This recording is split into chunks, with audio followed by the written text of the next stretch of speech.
Bien, jóvenes, buenos días, ¿cómo estamos? Pues espero que bien. Yo aquí muy contento de continuar estos temas de historia de México. Y bueno, en esta ocasión vamos a ver el gobierno de Manuel Ávila Camacho y uno de los momentos cruciales en la historia de nuestro país, la unidad nacional. Bien, Manuel Ávila Camacho nace en Puebla, en un lugar que se llama Teciutlán, en 1897. Durante su juventud se incorpora a la Revolución Mexicana, al igual que Lázaro Cárdenas, y bueno, al paso de los años va alcanzando distintos grados militares hasta llegar a general. Por ahí, igual que a Cárdenas, le toca a él combatir la guerra cristera, sobre todo en estas zonas de Michoacán y Jalisco.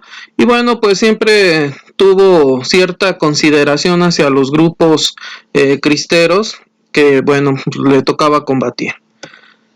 Eh, por ahí en el año de 1940, ya se había platicado en el video anterior, le toca ser candidato a la presidencia por parte del Partido Revolucionario Mexicano. Esto generó bastante sorpresa porque todo el mundo pensaba y casi aseguraba que Lázaro Cárdenas se iba a inclinar por Francisco J. Mújica, un michoacano de ideas bastante extremistas, socialistas, y bueno, pues Lázaro Cárdenas, tratando de evitar un poquito controversias, se inclina por Manuel Ávila Camacho y bueno, lo postula como candidato a la presidencia en 1940 mediante unas elecciones no tan limpias, un poquito bañadas incluso hasta en sangre. Por ahí hay gente que fallece. Pues gana un poquito medio de forma deshonesta pues la presidencia, y bueno, sea como sea, comienza este periodo. Para 1940, si recordamos un poquito de historia universal, en 1939 había iniciado ya la Segunda Guerra Mundial, y bueno, México está aquí entre una situación crucial. Siempre en unas guerras hay países que son perjudicados, que es obviamente donde se da la guerra, pero hay países que están alrededor que se benefician, y uno de estos es México. México durante la Segunda Guerra Mundial, bueno, pues primeramente tiene un problemita. México, sus productos, sobre todo artículos de lujo, los conseguía en el extranjero.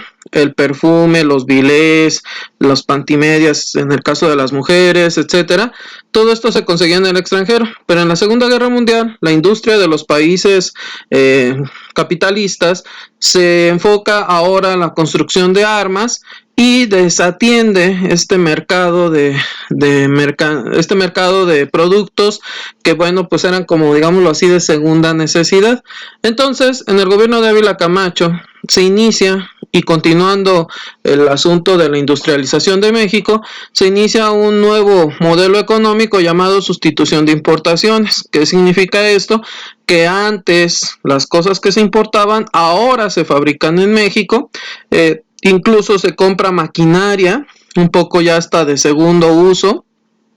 Y bueno, pues en México empieza este nuevo modelo económico, que es producir mediante nuestros propios recursos los materiales que se ocupaban. Por ahí también se le hace un poquito de justicia a los obreros. Desde 1917 el artículo 123 hablaba de una institución médica que se encargara de la salud de los obreros. Pues se crea en 1944, fíjense cuántos años de distancia. Se crea el Instituto Mexicano del Seguro Social, que es una institución que atiende a los trabajadores de empresas privadas. Recordemos que la institución que atiende a los trabajadores de empresas públicas, es decir, gente que trabaja en gobierno, pues es el ISSSTE. En el sexenio de Manuel Ávila Camacho surge lo que se conoce el famoso cine, o la época de oro del cine mexicano. Los grandes artistas como Cantinflas, Pedro Infante, María Félix, Germán Valdés, Jorge Negrete, Dolores del Río, etcétera, pues son las principales épocas cuando se están creando estas películas. ¿Por qué? Pues fácil. en Hollywood, en Estados Unidos, están más preocupados por el asunto de la guerra. Los empresarios cineastas pues mejor voltean hacia México, y acá es donde hacen sus mejores producciones de cine, porque pues Hollywood está en una situación no propicia para filmar películas. Segunda Guerra Mundial. Bueno, si la guerra había empezado desde 1939, por ahí el 12 y 13 de mayo de 1942 ocurre un incidente fuera de lo normal. Los nazis que están patrullando el Océano Atlántico, pues accidentalmente o intencionalmente hunden unos barcos petroleros llamados Faja de Oro y Potrero del Llano. Y bueno, México hace un extrañamiento hacia el gobierno alemán, donde le dice que pues se le hundieron estos barcos. Los nazis ni siquiera se dieron el tiempo de contestar, y bueno, México el 28 de mayo de 1942 le declara la guerra a Alemania, Japón e Italia. Esto genera hasta cierta forma un acercamiento con Estados Unidos. Aquí vemos al presidente Ávila Camacho con Franklin Delano Roosevelt, presidente de Estados Unidos, una visita que hace a la Ciudad de México. Y bueno, pues esto estrecha las relaciones con México, Estados Unidos. Recordemos que desde 1938, con la expropiación petrolera, pues se habían distanciado. Aquí vemos una imagen donde Manuel Ávila Camacho curiosamente convoca a todos los expresidentes de México, incluido Plutarco Elías Calles, que recordemos había sido expulsado por Lázaro Cárdenas. Por acá está Pascual Ortiz Rubio, varios. Y bueno, pues Manuel Ávila Camacho hace un llamado a la unidad nacional para pues apoyar. Aquí un dato interesante: Lázaro Cárdenas, que bueno, ya había sido presidente y que estaba retirado, Ávila Camacho lo vuelve a reintegrar al gobierno, le encarga una misión súper complicadísima, que es que se vuelva secretario de la defensa o secretario de guerra. Y bueno, Lázaro Cárdenas lo manda a una parte un poquito difícil, que es acá en la costa de Baja California. Hay dos problemas ahí. El primer problema es que probablemente si Japón ataca a México, pues esa sería la primera zona de ataque. Y la segunda es que Estados Unidos, aparte de contradictoriamente a este acercamiento, por abajito Estados Unidos estaba presionando al gobierno mexicano de querer instalar bases militares en Baja California para evitar un posible ataque por el sur hacia Estados Unidos, cosa a la que el gobierno mexicano se rehúsa, y pues obviamente quita estas ideas de Estados Unidos, ¿verdad? Se las prohíbe.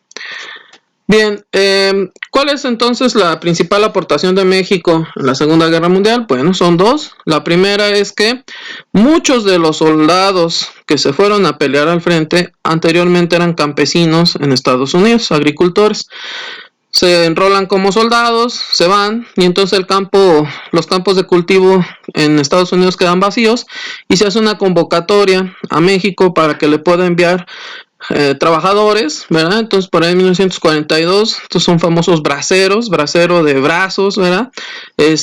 Pues no crean que fue tan bonito. Por allá los señores los metían en especies como, incluso así como los judíos con los nazis, de guetos, les rociaban por ahí insecticidas, etcétera, para quitarle los piojos, todo lo que podría traer la gente de México.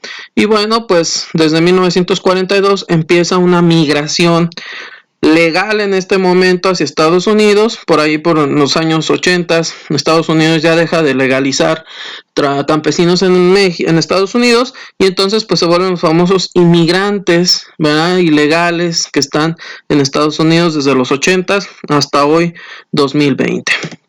Y bueno, la segunda aportación de México a la Segunda Guerra Mundial es el famosísimo Escuadrón Aéreo 201, ¿verdad? Conocido como las Águilas Aztecas.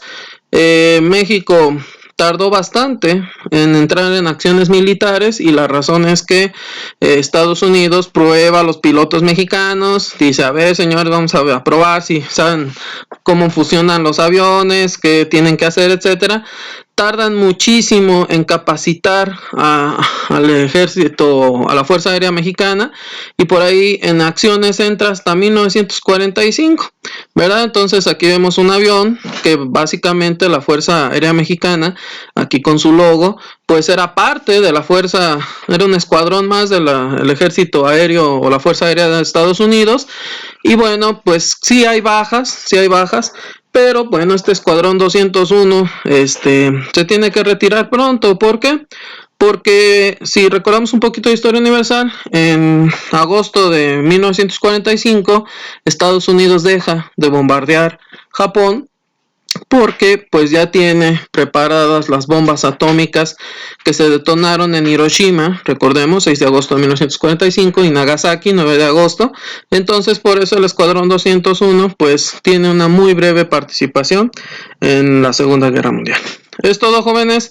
Les encargo por favor que pasen los 10 incisos. Esta es la actividad. Y bueno, el quiz se contesta después de ver este video. Les agradezco. Buen día.